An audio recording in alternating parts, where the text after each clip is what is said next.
Hi everybody, I'm Bill Sanders and this is Watch Art Side, the art and science of watch collection. Today what I want to do is that I want to pick 5 watches that I'd like to have from the nominated watches from the Grand Prix d'Horologie de Genève, the GPHG for 2024.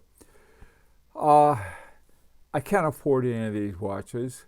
There are a number of other watches in the collection, in the nominated watches, that I'd also like, but for one reason or another, I thought, well, these won't be the top 5. For example, I've got a couple of H. Mosers I absolutely love, and even though I saw more H. Mosers I'd love to have, I figured, well, I got 2 right now. I'll have to wait on those. Same thing with Parmigiani. I have 4 of them, and so even though there were some I really liked, I had to pass on those. There were some other ones I passed on after looking at them a little more closely.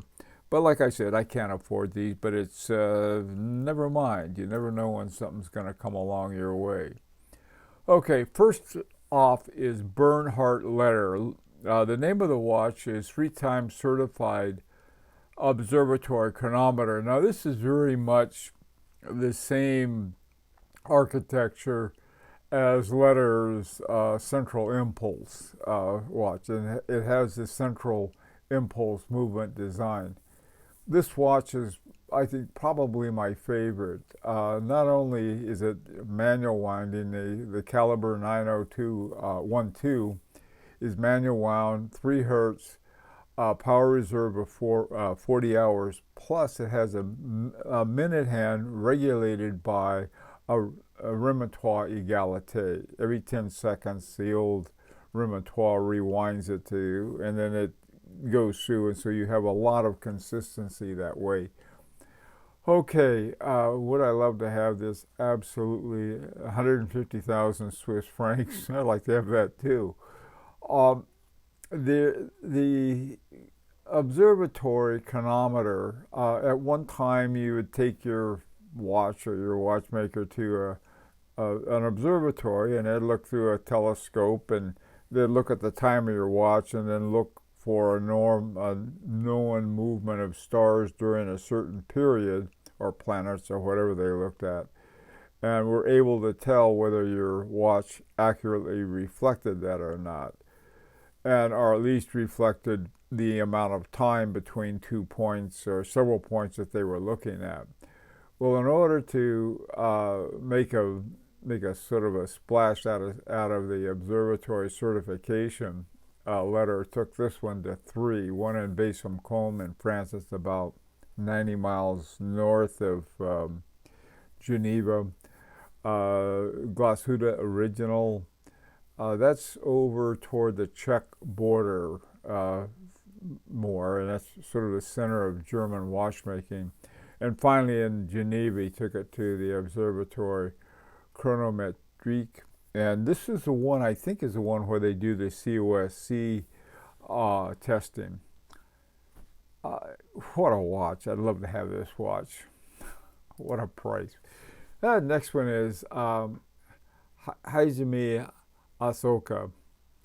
I've always liked the Tsunami. It's just, when that thing first came out, I just loved it. It's got this great big balance wheel that runs at 18,000 semi-oscillations per hour. Now it's made of something, the bridges and the plates are made of Melchior. And it's also called, and probably better known as, German silver. Why they call it German silver, I don't know. It's an alloy of copper, zinc, and nickel. Maybe some shifty German tried to pass it off as silver. I have no idea. He made 6 of these, and this one, the only thing really different from the original Tsunami, I believe, is the Art Deco dial. He simply had sort of something looking more like a watch, I guess, from the 1920s, 1930s type of Art Deco. But man, I'll tell you, the movement, the finishing on that movement, the great big old balance wheel. Why do I like bigger balance wheel? Because larger wheels in physics simply have better inertia. In other words, they're going to keep going. They're not going to be knocked off as easily off of their path. I suppose the downside, if they really do get knocked off, it takes them a longer than a small wheel to gather their wits again. So, but this is a wonderful watch I'd love to have. Now, this next one, Daniel Roth. Daniel Roth went through a very convoluted, if you will, history. He went to work for Breguet, for not Abraham, but rather the Breguet company that had been recently bought by the Chomet brothers. And the Chomet brothers wanted it to be successful. At the time they bought it, they were down to a couple of their sort of military style watches. I think they had a diver and another one that the military bought enough to keep them in business, and they didn't look much like the kind of watch that Abraham Louis Breguet would be proud of, and so they wanted to bring it back. And one of the guys they did it, one of the main guys, was Daniel Roth. And a lot of the Breguet designs you see today are sort of Abraham Breguet via Daniel Roth, but for a lot of reasons, beginning with the Chomet brothers going broke after they tried to corner the diamond mine and had their clocks cleaned, so to speak. So they had to sell. I went to a company, I forgot where it was. It may have been one in Singapore. Anyway, that didn't work out too well. At least it didn't work out very well with Daniel Roth. So he said, "The heck with it. I'm going to start my own company." And there were some Daniel Roth company, and that ran for about 10 years or so. It was owned by, I think, a watch chain in Singapore. And so he was made watches. I got a couple of them, wonderful watches. And then they couldn't afford to back it anymore. And so he went with Bulgari, and he ended up selling the name. And so the name Daniel Roth watches were owned by Bulgari.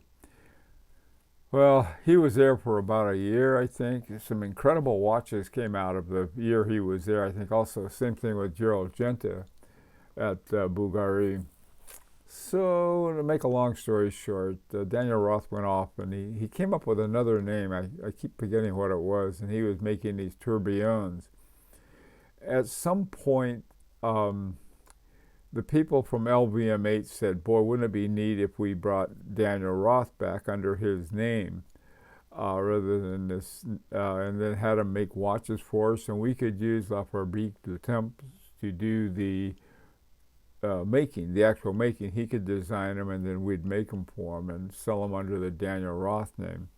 So that's where they are right now, and this is the first one to come back. I think this particular one has a yellow gold solid back to it, but they said that in the ones that are going to be made at La Fabrique du Temps are going to have sort of exhibition back so you can see the movement. Something I'd really like to see. But boy, would I love to have this watch. It has another thing too. It's got this triple track second hand, and so you have a 3-armed second hand going through the different tracks. He had one he made with his own company. I forgot, it was called Academic something or other, without the tourbillon. That was another neat watch that had that 3-armed second hand on that. Now this next one, this is Anderson Genie. Well, Anderson Genie, the watches for them are made by Sven Anderson. And he used the caliber Frederick Piguet 1150. I have the 1150 in my Fabergé, and it's a fantastic one. This one runs at 3 hertz, which I like much better than the one I have that runs at 4 hertz. But I gotta say that 1150 at 4 hertz keeps excellent time, and it probably keeps excellent time at 3 hertz as well. And it's a wonderfully simple watch. At 12 o'clock, it's got a jumping hour, and then at 6 o'clock, it's got the minutes, and sort of a small minute rather than a small second. Now, the final one I saw, but boy, would I like to have this watch, is a Haimi Ahoka Tourbillon Atelier. here you have complexity and simplicity together, and it's my favorite thing. Having something very sophisticated, yet down to the brass tacks, the simple part. You can see the back of it. Here you have a minute hand and the hour wheel for the hour and minute hand right there. And that's the major ones they use. And then you have up there at, I guess it would be at 6 o'clock, actually, if you turned it on the side and the crown was upright, the barrel would be over at 3 o'clock.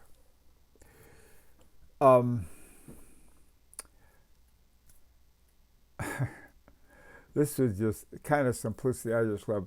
159,000 smackaroos, that's just more than I can afford or even want to afford. But nice watch.